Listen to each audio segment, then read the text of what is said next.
আসসালামু আলাইকুম, সবাই কেমন আছেন? আজকে আপনাদের সাথে আমার ভিডিওটা শুরু করছি আমার কিচেন থেকে। আজ যেহেতু স্যাটারডে, তাই আজকে আমি কিছু রান্না-বান্না করব। আজকে আমি রান্না করব আমার খুব পছন্দের কিছু রান্না। আজকে করব হচ্ছে বালা চাউয়ের একটা ভর্তা করব, পটল ভর্তা করব। করব হলো লতি দিয়ে বালা চাউয়ের একটা চচ্চড়ি, আর করব হচ্ছে চিকেনের একটা কারি। আর যেহেতু আজকে স্যাটারডে, আমি একটু দেরি করেই ঘুম থেকে উঠেছি, আর দেরি করে কিচেনে এসে রান্না শুরু করেছি আর কি। এই তো দেখেন আমি এই বালাচাউটাকে ভেজে নিচ্ছি। এটা আমি খুব মচমচে করে ভেজে নেব। আর এই বালাচাউ সম্পর্কে হয়তো আপনাদের অনেকেরই আইডিয়া আছে, তারপরে আমি একটু বলে রাখি। এই বালাচাউটা হচ্ছে সামুদ্রিক একটা চিংড়ি, আর এটা আমি যখনই পাই 2-1 কেজি করে আমি কিনে রাখি। দেন এটা খুব ভালো করে পরিষ্কার করে নিতে হয়। আমি এটা খুব ভালো করে পরিষ্কার করে নিয়ে দেন আমি হলুদের গুঁড়া, মরিচের গুঁড়া, লবণ আর ডুবো তেলে এটা মচমচা করে ভেজে নিয়েছি। এই দেখেন আমার ভাজা হয়ে গেছে। এখন আমি এটা তেলটা ছেঁকে নিচ্ছি। এটার আমি কিছুটা স্টোর করে রাখবো, কিছুটা আমি দিয়ে আজকে ভর্তা করব, আর কিছুটা দিয়ে আমি লতি রান্না করব। আর এই দেখেন আমি এখানে লতি রান্নার জন্য পেঁয়াজ, রসুন, হলুদের গুঁড়া, মরিচের গুঁড়া, লবণ দিয়ে মশলা কষিয়ে নিয়েছি। আর এই লতিটাকে আমি আগে ভাপ দিয়ে রেখেছিলাম, ভাপের পানিটা ফেলে দিয়ে আমি ভালো করে মশলার সাথে এটা কষিয়ে নিচ্ছি। আর আমি অন্য চুলায় বসিয়ে দিয়েছি হলো চিকেন কারিটা।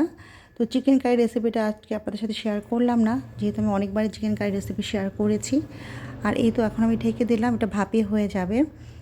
আর আমি একটু পটল সিদ্ধ করে নিয়েছি ভর্তার জন্য। আর এই দেখেন লতিটা কি সুন্দর পানি ছাড়াই সিদ্ধ হয়ে গেছে।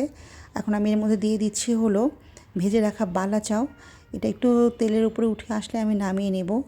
আর এখন আমি ভেজে নিচ্ছি কিছু হলো লাল মরিচ সরিষার তেল দিয়ে। আর এই লাল মরিচটাকে আমি সুন্দর করে ম্যাশ করে নিব, আর কাঁচা পেঁয়াজ দিয়ে, লবণ দিয়ে, সরিষার তেল দিয়ে এটা খুব ভালো করে ভর্তা করে নিব। আর এই ভর্তা থেকে আমি আসলে কিছু দিব হচ্ছে পটলের সাথে, আর কিছু দিব হচ্ছে বালা চাউয়ের সাথে। আর এখন আমি করে নিচ্ছি হলো পটলের ভর্তাটা। দেখেন এই যে পটল ভর্তাটা করে নিলাম। আর বাকি পেঁয়াজ আর মরিচের ভর্তাটা দিয়ে আমি করে নিব হচ্ছে বালা চাউয়ের ভর্তাটা। এই দেখেন বালা চাউটা খুব ভালো করে ম্যাশ করে নিচ্ছি।